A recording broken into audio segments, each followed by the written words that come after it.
ജീവിതം പരീക്ഷയെന്ന നേരറിഞ്ഞു പുഞ്ചിരിച്ച് ഉള്ളിൽ ആശിച്ചൊരുന്നമെത്തണം. കണ്ണീരില്ലാത്ത നാളിലെത്തണം.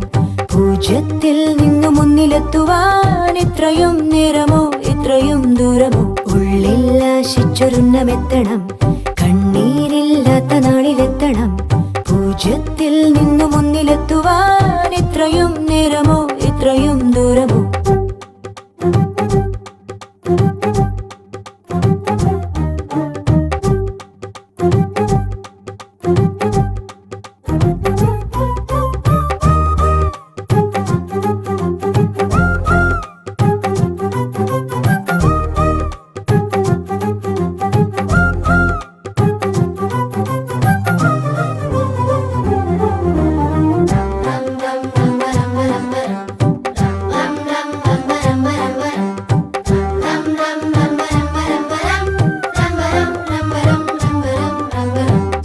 ചുവടിടറി വീഴാതൊന്നി ഗണിതമലയേറിപ്പോകാൻ ദുരിത വഴി താണ്ടും സൂത്രം ചെറുകുളികയായി കയ്യിലേകുമോ? അളവുകളിലാണെന്നെന്നും ഭൂമിയുടെ താളം പോലും പഠനമുറിയ